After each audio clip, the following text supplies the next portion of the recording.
일교차가 큰 요즘 같은 계절, 조심해야 할 질환이 있습니다. 야외 활동 중 반짝 추위와 미세먼지, 무리한 운동 등으로 생길 수 있는 협심증인데요. 협심증이란 심장 근육에 산소와 영양분을 공급하는 관상동맥이 동맥 경화 등의 원인으로 좁아지는 질환입니다. 흔히 가슴을 쥐어짜는 것 같은 가슴 통증을 시작으로 숨이 차거나 묵직한 압박감, 뻐근함을 느낄 수도 있는데요. 보통 5분 정도 휴식을 취하면 사라지는 게 특징입니다. 그러나 이런 증상을 가볍게 넘기면 돌연사 원인 중 큰 비중을 차지하는 심근경색증으로 이어질 수 있어 협심증 초기부터 적극적인 치료가 필요합니다. 이번 주 건강 365에서는 운동이나 활동 시에 가슴 통증이 느껴진다면 의심해 봐야 할 협심증에 대해 알아봅니다. TBC 클리닉 건강 365 오늘의 주치 조정환 순환기내과 전문의와 함께하겠습니다. 안녕하십니까? 네, 안녕하세요. 순환기내과 전문의 조정환입니다. 네, 반갑습니다. 이 심장은 하루에도 10만 번씩 뛰면서 우리 몸 곳곳에 신선한 혈액을 공급하잖아요. 네. 오늘은 심장에 있는 관상동맥에 생길 수 있는 질환, 협심증에 대해서 알아볼 텐데 일단 그러면 관상동맥이 뭔지 궁금해요. 네, 보통 관상동맥이라 하면 사람들이 잘 모르는 단어거든요. 그러니까 이제 보통 심장동맥이라고 표현하면 굉장히 좋은데 이제 심장 근육에 뭐 혈액이나 산소를 공급하는 혈관인데 네. 그 해부학적 모양이 임금님 왕을 썼는 왕관 모양과 닮았다 해서 관상동맥이라고 얘기하고 있습니다. 내가 왕이 될 네, 상인가 그 관상이 아니라 임금님의 이제 왕관 모양을 닮아서. 네, 왕관입니다. 그럼 제가 여기서 좀 아는 척을 좀 하겠습니다. 네. 그렇게 보면 이제 심장의 어떤 수도 간에 혈전이나 콜레스테롤이 기어서 생기는 게 아닐까 싶거든요. 네, 맞습니다. 아, 맞아요? 표현 맞습니다. 오. 그러니까 뭐 흡연이라든가 뭐 불규칙적인 생활 습관으로 인해서 뭐 노폐물이나 콜레스테롤이 혈관에 침착이 되면은 그것이 경화가 되거든요. 네. 그래서 일정 수준 이상 혈관이 좁아지면은 가슴 통증을 유발하게 되는데 그것을 협심증이라고 합니다. 네. 여기서 성대모사 기가 막히게 한번 했으니까 저도 그럼 노래 한 소절 할게요. 네. 봄봄봄 봄이 왔네요. 봄입니다. 지금 계절이. 왜 공감 안 해주세요? 아니, 음이 조금 다른 것 같아서. 네. 어쨌든 봄입니다, 여러분. 그래서 저도 오늘 옷에 오, 이렇게 꽃이 이렇게 그러네. 있는 옷차림을 좀 입었는데, 근데요, 선생님, 이렇게 좋은 봄에 자주 발생하는 질환 중에 하나가 바로 그 협심증이라고 들었거든요. 왜 그런 거예요? 예, 맞습니다. 협심증이 이제 혈관이 좁을 때 발생하는 질환인데 네. 특히 대구 같은 경우가 일교차가 굉장히 심하거든요. 맞아요. 그래서 우리가 보통 날씨가 추워지면은 이렇게 움츠러드는 것처럼 네. 똑같이 혈관도 그에 맞춰서 움츠러들거든요. 그러다 또 날씨가 올라가면 혈관이 늘어나요. 그래서 네. 수축과 이완이 반복되는 과정에서 혈관 민감도가 증가하게 되거든요. 그렇게 되면서 혈관이 더 심하게 좁기 때문에 가슴 통증이 발생하는 경우가 있고 또한 요즘에 지금도 아침에 보면은 출근할 때 보시면 굉장히 미연님도 많고 미세먼지가 네. 많거든요. 예. 그런 미세먼지를 직접적으로 흡입하게 되면은 보통 우리가 담배도 심장에 좋지 않듯이 그런 미세먼지가 혈관에 침착하기 때문에 동맥경화도 유발할 수가 있습니다. 그래서 환절기, 봄, 가을이나 그리고 날씨가 추울 때는 뭐 지금은 코로나 때문에 마스크 때문에 해제돼서 좋긴 하지만은 날씨가 급격히 추워진다든가 미세먼지가 많은 시절에는 마스크를 착용하시는 것이 심장 환자한테는 좋다고 볼 수 있습니다. 예, 마스크를 쓰면 협심증 예방에도 어느 정도 도움이 된다. 이렇게 봐도 되겠네요. 예, 추위를 잘 체크를 해야 되겠죠. 날씨는요. 그래요. 협심을 한자로 풀어보면은 이 심장이 조여든다는 거잖아요. 협심증 증상 중에 다양한 증상이 있을 텐데 심장이 이렇게 조여드는 통증 말고 어떤 게 있을까요? 예, 보통은 증상이라는 것이 굉장히 주관적이고 다양한 경우가 많고요. 보통 이제 조인다는 느낌 외에도 뭐 갑자기 누르는 듯한 압박감을 느끼는 분들도 있고 네. 또 따갑다고 호소하는 분들도 있고요. 그것이 또 방사통이라는 게 있어요. 그래서 가슴 통증이 주로 왼쪽 겨드랑이로 해서 왼쪽 손가락까지 가슴 통증 관계 좌측 어깨와 좌측 손가락까지 통증이 방사되는 경우에 저희가 협심증 증상을 이제 생각할 수가 있고 가장 특징적인 것은 보통 안정시 상태에서는 가슴 통증이 있지 않습니다. 보통 심장이 빨리 뛰게 되는 경우에 심장이 이제 산소 공급이라든가 혈액 공급이 빨리 이루어져야 되는데 혈관이 좁기 때문에 충분히 공급되지 못하는 이런 상황이거든요. 그래서 이제 맥박이 빨리 뛰는 경우는 운동을 하는 경우가 많거든요. 등산을 한다든가 달리기를 하다가 가슴 통증 때문에 도저히 통증 때문에 뛸 수가 없는 거죠. 그러다가 휴식을 취하게 되면은 단순히 심장 맥박수 떨어지면서 산소 요구량이 떨어져서 통증이 가라앉는 경우가 많거든요. 그래서 운동이나 스트레스로 유발이 되고 안정시에 그 통증이 줄어질 때 저희가 협심증의 증상이라고 의심해 볼 수가 있습니다. 네. 근데 코로나 백신 부작용 중에서도요, 가슴 쪼임이나 답답함이 있었거든요. 저도 이제 한번 느껴본 적이 있는데, 그럼 궁금합니다. 협심증이랑 가슴 통증이 있는 다른 이제 질환들과의 좀 차이점이 있다면 어떤 게 있을까요? 예, 보통 흔히 가슴 통증으로 이제 통증에서 환자들이 오기 때문에 하는데 이제 가장 예외적인 것 중에 하나는 이제 신경성 흉통이라는 게 있어요. 보통 어른들이 화병이라고 많이 있어요. 뭐 며느리가 말을 안 들어서 가슴이 아프다든가 그런 어떤 감정적인 통증이 나타났을 때 이 흉통을 느끼는 경우가 있어요. 보통 그런 경우에는 아마 그 이전에 감정적인 어떤 요소가 있는 게 있고 그거 말고 다른 것 중에 우리가 꼭 한 번쯤 놓치지 말아야 되는 증상 중에서 예를 들어서 환자가 오셨는데 갑자기 등이 찢어질 듯한 통증이 갑자기 발생했을 때 보통 그런 분들이 보통 혈압이 많거든요. 그런 환자들 같은 경우에는 갑자기 혈압이 급격히 상승하게 되면서 대동맥이 찢어지는 경우가 있어요. 그걸 대동맥 박리증이라 하는데 그건 굉장히 응급한 질환이기 때문에 혹시나 가슴 통증 중에서 등과 같이 급격한 통증이 발생하는 경우에는 바로 가까운 병원으로 찾아가서 진료를 받아야 됩니다. 그냥 조금 아파. 뭐 상대적으로 다 다르긴 하겠지만 이 정도가 아니라 정말 뭐 등에 뭐 칼이 꽂힐 정도의 네, 맞습니다. 그런 이제 통증이 느껴진다는 거네요. 예, 맞습니다. 그러면 혹시 협심증이 심해지면 심근경색으로 발전할 수도 있습니까? 예, 그것이 이제 가장 많이 질문하는 경우가 많아요. 그러니까 쉽게 설명드리면 협심증은 말 그대로 혈관이 좁은 거고 심근경색은 혈관이 막히는 경우거든요. 근데 보통 사람들이 생각할 때는 협심증이 혈관이 좁으니까 시간이 지나면 혈관이 막힌다고 생각을 하거든요. 그러니까 그런 경우도 간혹 있어요. 그러니까 관리를 하지 않는다면. 그렇지만 우리가 심근경색이 발생하는 근본적인 원인은 여기 그림도 보시다시피 이 혈관에 있는 이런 콜레스테롤 성분 자체가 좁은 거는 협심증이라 하는데 심근경색은 이 혈관에 있는 이 혈관 내피가 균열 인함으로 인해서 깨지면서 이 안쪽에 있는 지방 성분이 혈소판이라는 혈액 성분과 만나게 돼서 혈전이 형성이 되면서 발생하는 경우가 많거든요. 그래서 단순히 이 혈관이 심하게 좁다고 터지는 것이 아니고 이 혈관이 좁지 않더라도 그 근처에 최근에 생긴 동맥경화반에서 그쪽에서 균열이 생겨서 터지게 되면 바로 심근경색이 발생할 수 있기 때문에 협심증이 심해지면 심근경색으로 갈 수도 있지만은 별로 심하지 않는 혈관에서도 심근경색이 발생할 수 있기 때문에 반드시 맞지는 않고 확실히 이제 쉽게 이해를 해주면 혈관이 좁은 것은 협심증, 혈관이 막힌 것은 심근경색 이렇게 간단하게 이해해 보시면 될 것 같습니다. 예, 그렇군요. 근데 이 협심증 중에서도요, 독특한 게 있더라고요. 아침에 일어났을 때, 또 술 마시고 깨어날 때, 또 어떨 때는 추울 때 나타나는 특이한 협심증이 있다고요? 네, 맞습니다. 그게 보통 우리가 여러 가지 검사를 했을 때 나타나지 않아서 막 내시경도 해보시고 그렇게 되는데 변형 협심증이라는 혈관이 있는데 관상동맥이 다른 혈관에 비해서 이 근육층이 굉장히 두꺼운 편입니다. 그래서 이 근육층 자체가 수축을 하는 경향이 많거든요.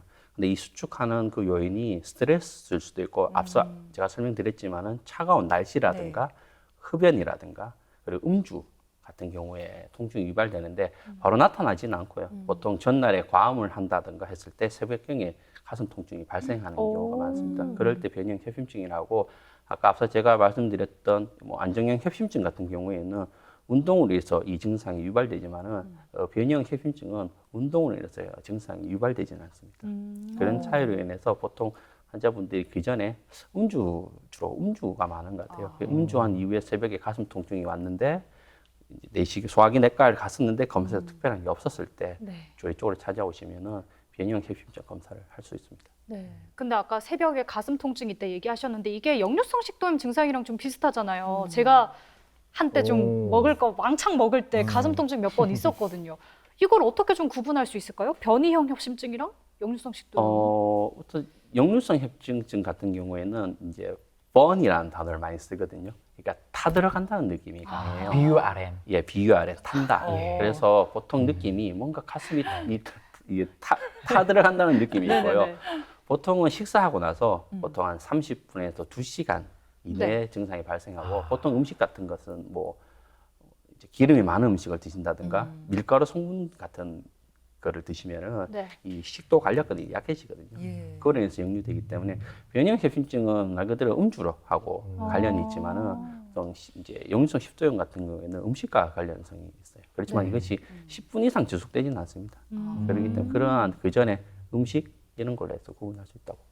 분명한 차이점이 있네요.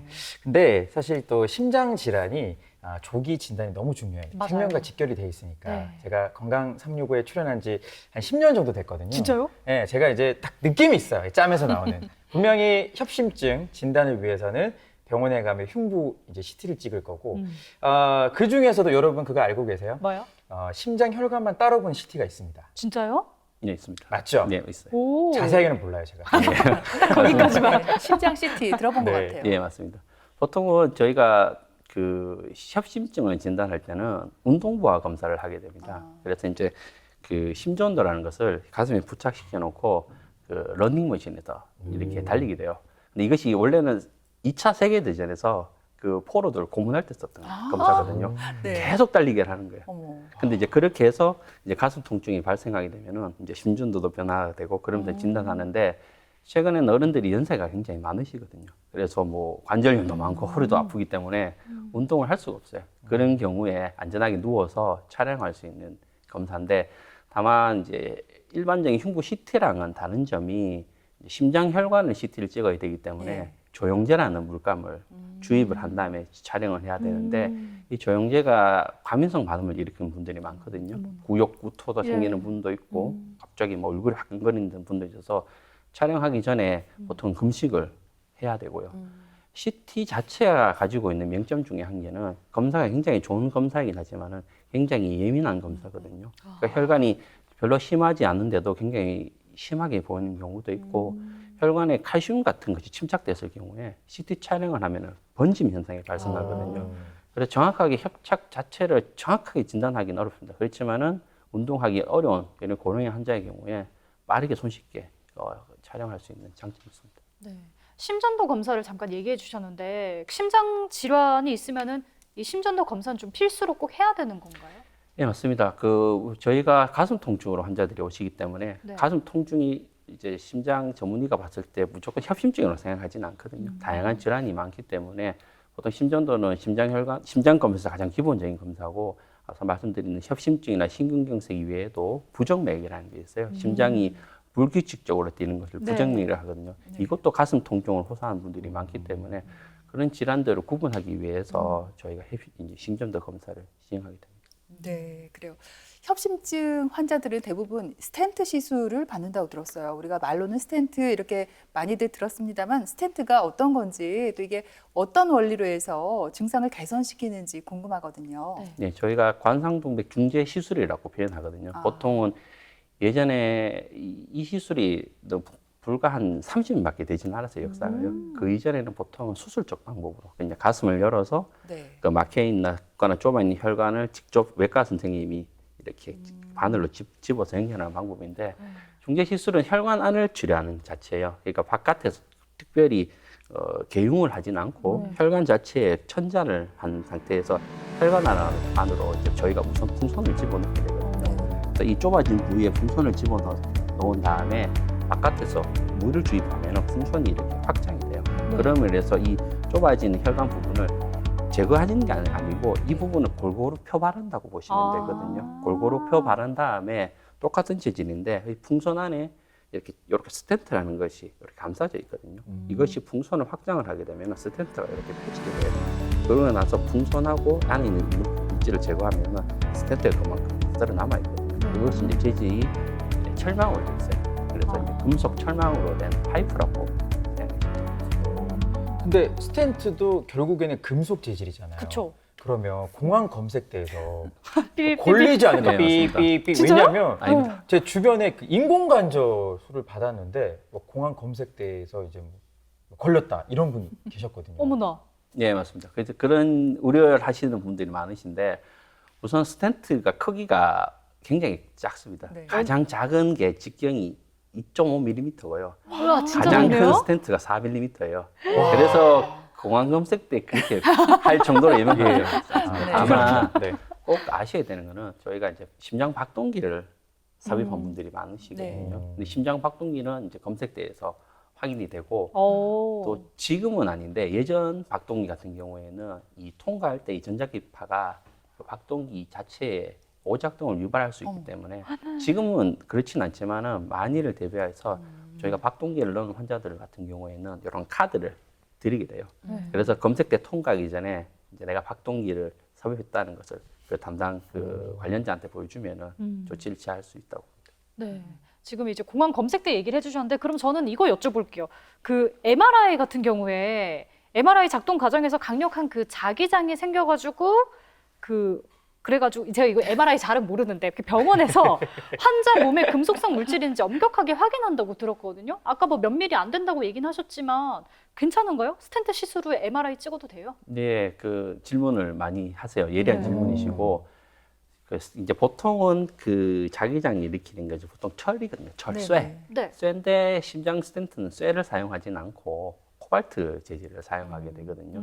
그래서 시술하고 나서 바로 스텐트 그 MRI를 촬영할 수는 있는데 이제 연구를 해보면은 스텐트가 자리 잡힐 때까지 8주 한 2달이라는 기간이 걸리거든요. 그래서 이 혈관 안에 스텐트를 넣었을 때 안 그래도 금속이기 때문에 미세 진동이 생길 수가 있어요. 자리가 안착하기 전까지는. 근데 이 미세 진동으로 인해서 혈전이 생길 수가 있어요. 그러게 되면 혈관이 막힐 수 있는 경우가 간혹 발생할 수 있기 때문에 응급한 경우에는 네. MRI 촬영을 해야도 되지만은 그런 경우가 아니면은 한 2달 정도 미루고 나서 MRI를 촬영하는 것이 더 좋다고 생각합니다. 네, 2달 후부터는 뭐 안심하고 네, MRI 안심하고 촬영 촬영할 수 가능하죠. 있습니다. 예. 우리 예은 씨가 MRI를 안 찍어 보셨나 봐요. 네. 주로 큰 쇠, 벨트, 귀걸이 이런 걸 좀 빼라고 하지 스텐트 빼세요 이런 얘기는 들어본 적이 없거든요. 예. 자, 그리고 스텐트 시술 후에 가슴 통증에 관한 후기들이 좀 많은 것 같더라고요. 가슴이 며칠 동안 심지어는 1, 2주 동안 아팠다 이런 경우가 있는데 그러면 빨리 병원에 가야 하는지 아니면 좀 지켜보고 참아야 하는지 궁금합니다. 보통 대부분은 시술하고 나서는 증상이 대부분 소실을 하는데 간혹 그 시술 자체가 어려운 경우가 있거든요. 예. 그런 경우에는 보통은 하루 이틀 정도 통증이 발생할 수가 있는데 발생하는 이유는 아까 앞서 설명드렸지만 이 혈관의 풍선으로 강제로 확장을 시키는 거거든요.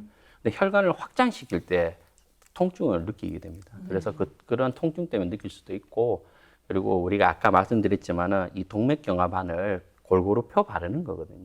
근데 펴 바르는 과정에서 이런 동맥경화 이 덩어리가 밑으로 떠내려가는 경우가 있어요. 눈에 보이진 않거든요. 그런 경우에는 하루 이틀 정도 가슴 통증이 발생할 수가 있고 최대는 일주에서 2주까지는 통증이 어느 정도 있을 수는 있는데 그 이후로 통증이 계속 지속이 된다면은 뭐 이제 시술 자체의 문제를 또 확인해 봐야 될 수도 있지만은 뭐 흉부라든가 복부라든가 이런 데 관련된 증상도 흉통이나 유사한 것이 많기 때문에 담당 주치와 상의한 다음에 다른 검사도 받아보셔야 되고 생각합니다. 네. 그 사실 저는 아까 스텐트 뭐 2.5mm에서 4mm 얘기하셔가지고 이렇게 작은 줄 몰랐거든요. 그러면은 꽤 몸에 많이 들어갈 수가 있겠네요. 한 몇 개 정도 넣을 수 있는지 궁금하고. 근데 또 이런 건 궁금하긴 하다. 궁금하긴 해요. 사실 또 금속이니까 너무 많이 들어가면 심장에 좀 무리가 가진 않을까요? 아, 예, 맞습니다. 저희가 스텐트가 예전에 굉장히 고가예요, 고가. 고가인데 의료보험이 굉장히 적용이 잘 되기 때문에 지금은 아주 특별히 부담 없이 사용할 수 있는데 이전에는 스텐트가 3개까지만 의료급여가 됐어요. 그 이후로는 쓰고 싶어도 너무 이제 비용이 천차만별로 상승하기 때문에 사용하기가 어려웠는데 그 자체가 보험 규정이 풀리게 됐죠. 그렇지만은 확실한 건 스텐트는 제 몸의 물질이 아닙니다. 이물질이기 때문에 금속 자체가 혈관에 노출돼 있거든요. 그렇기 때문에 뒤에 설명드릴 수 있겠지만 약물 치료가 중요한데 그 약물을 중단하게 되면은 아까 말씀드렸지만 스텐트에 혈전이 생길 수가 있어요. 네.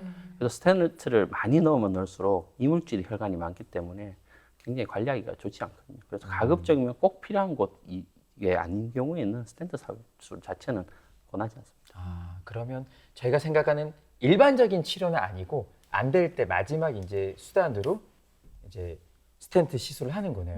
근데 사실 시술을 잘 받았다 쳐도 환자 입장에서는 혹시나 재발이 안 될지 이게 뭐 맞아요. 안정적일지 고민이 많으실 것 같아요. 네, 맞습니다. 그래서 보통 협심증은 뭐 우리가 쉽게 말하면 다른 질환처럼 혈관을 깨끗하게 청소하면은 굉장히 좋을 거라고 생각을 하지만은 실질적으로 저희가 연구를 한 게 있어요.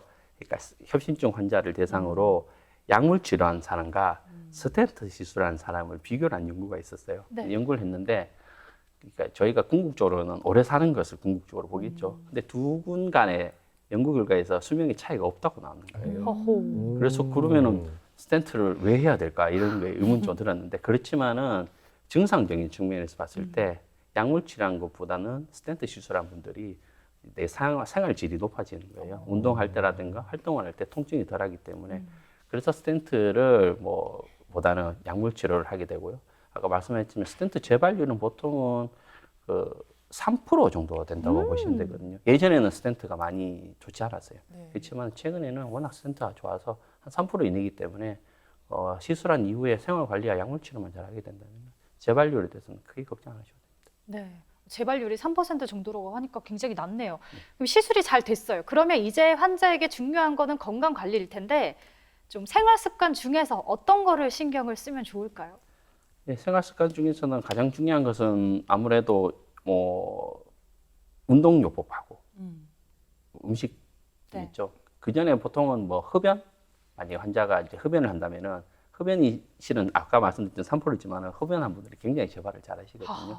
그래서 금연을 꼭 하셔야 되고 보통 이제 당뇨가 있는 분들도 재발을 잘하기 때문에 엄격한 혈당 관리가 중요하게 됩니다. 그리고 음식 같은 경우에는 아무래도 이제 저지방 식으로 사용하게 되는 게 있습니다. 그래서 음식 조절, 그다음에 운동 조절이 필요하다고 봅니다.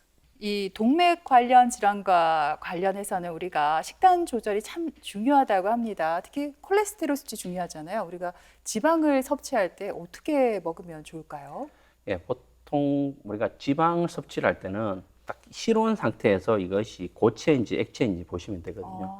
보통은 동물성 지방 같은 경우에는 보통 고체인 고체, 상태가 많아요. 그래서 우리가 보통 식당에 가게 되면은 고기를 시키면은 보통은 열을 가열해가지고 액체화 시키죠. 네. 그러면서 고기를 굽지만은 그것이 실온 상태로 도달하면은 보시다시피 그것이 혈관 그 지방 자체가 딱딱하게 굳어 있거든요. 마찬가지예요. 우리가 뜨거운 상태에서 기름을 먹었을 때 이것이 우리 체온 상태로 되면은 그것이 고체화되거든요. 네. 그러면서 해서 이런 동맥경화관이 형성될 수가 있어요. 그렇기 때문에 실온 상태에서 액체인 지방 섭취를 하는 것을 보내드리는데 보통 그렇다면 이제 동물성 지방과 식물성 지방을 말씀을 많이 하시거든요. 네. 보통 동물성 지방은 보통 포화지방산이기 때문에 고체인 지방이 많고요. 네. 보통 식물성 지방 같은 경우에는 불포화지방산이라고 해서 액체인 상태가 많습니다. 그렇지만은 예외적인 게 우리 팜유라고 그러거든요. 보통 동남아 쪽에서 하는 그 식물에서 이제 만들 추출되는 지방 같은 경우에는 딱딱한 경우가 많아요. 그리고 보통 이제 실온 상태에서 우리가 이 장기간 그 지방을 노출하게 되면 산화가 돼서 변질된 우려가 많기 때문에 이것을 인위로 경화를 시키거든요. 그래야지 관리하기 쉽기 때문에 그게 가장 대표적인 게 요즘은 사용하지 않지만 우리 어른들 커피 드실 때 네. 프림이죠. 네. 예. 그것이 원래 그 액체인 것을 간편하게 이용하기 위해서 경화시킨 거거든요. 그래서 우리가 그 커피를 드실 때도 따뜻한 물에 녹여서 드시잖아요. 네. 근데 결국은 그것이 실온 상태로 되돌아오면 굳어버리고. 굳어버리면서 네. 똑같이 가는 거죠. 그래서 이왕이면 그러니까 식물성 지방도 많이 섭취하는 게 좋지는 않습니다. 적정량 드시는 거대 가급적이면은 이제 실온 상태에서 그 고체인 지방을 성분을 피해야 된다고 보시면 되겠습니다. 그리고 또 궁금한 게 이제 심장 질환이니까 아무래도 운동이 좀 두렵다 하시는 분들도 있을 것 같아요. 왜냐하면 심장 박동이 빨라지잖아요. 그래도 운동은 진짜 중요한 거죠. 그렇죠. 운동은 중요한데 운동도 크게는 뭐 두 개로 나눠서 보시면 되거든요. 그러니까 제자리 운동이라고 하죠. 보통 우리가 피트니스에서 하는 이런 근력 운동들, 제자리 운동이 있고 우리가 흔히 말하는 유산소 운동은 몸을 움직이는 운동이거든요. 네. 그래서 두 개는 굉장히 달라요. 그래서 보통 제자리에서 하는 운동은 제자리에서 우리가 몸을 움직이지 않는 상태에서 힘을 주게 되면은 심장 내 압력이 굉장히 많이 가하게 되거든요. 그래서 저희가 가급적이면 제자리에서 하는 근력 운동은 자제하고 몸을 움직이는 운동, 보통 뭐 경보, 뭐 사이클이라든가 수영이라든가 이런 경우에는 뭐 30분 정도 그리고 일주일에 한 3, 4일 정도로 꾸준하게 하시면은 심혈관 질환에 굉장히 도움이 됩니다. 네, 그렇군요. 주변에 보면은 6월이 빨리 왔으면 좋겠다 하고 기다리고 계신 분들이 많이 계시더라고요. 6월 28일부터 만 나이 통일법이 시행되면서 공식적으로 많게는 우리가 2살 어려질 수 있어요. 네, 그래서 저는 개인적으로 6월부터 30대로 다시 돌아가거든요. 좋겠네요. 근데 저는 나이에 대한 숫자보다는 혈관에 대한 숫자를 신경을 많이 씁니다. 뭐 혈압이라든지 혈당이라든지 콜레스테롤 수치를 아는 게 참 중요하잖아요. 예, 맞습니다. 그래서 보통 숫자를 좀 이제 요즘 많이 외우라는 캠페인을 하고 있거든요. 그래서 네. 혈압은 수축기는 120 밑으로, 이완기는 80 밑으로 유지를 하시면서 공복 혈당은 100 밑으로, 그리고 콜레스테롤 수치는 200 밑으로 이렇게 보시면 되고요. 협심증은 만성 질환입니다. 이것이 평생 그 퇴화가 되면서 생기는 질환이기 때문에 지속적인 관리가 필요하고요. 제가 개인적으로 이 건강한 생활을 위해서 가장 추천드리는 것은 체중을 권해드리거든요. 보통은 뭐 혈압이라든가 혈당 같은 경우에는 뭐 혈압기를 사야 되고 혈당 같은 경우에는 찔러야 되는 매번 힘든 게 많아요. 그래서 체중계를 산 다음에 다이어트 목적이 아니고 내 평소에 몸무게 수치를 보면서 만약에 몸무게가 늘어난다면 아 내가 지금 관리가 잘못되었다는 것을 알게 되고 또 과도하게 또 몸무게가 줄게 되면 그 자체도 문제가 될 수 있기 때문에 평소에 체중을 자주 체크하면서 그래서 피드백을 보면서 건강 관리를 하시면 많이 도움이 될 것 같습니다. 네. 오늘 이렇게 원장님이 알려주신 것들 여러분 잊지 말고 잘 체크하는 센스 모두들 가지면 좋겠습니다. 네, 그래요. 지금까지 시간 도움 말씀 주셨습니다. 조정환 순환기내과 전문의 말씀 잘 들었습니다. 고맙습니다. 고맙습니다. 그렇습니다. 네.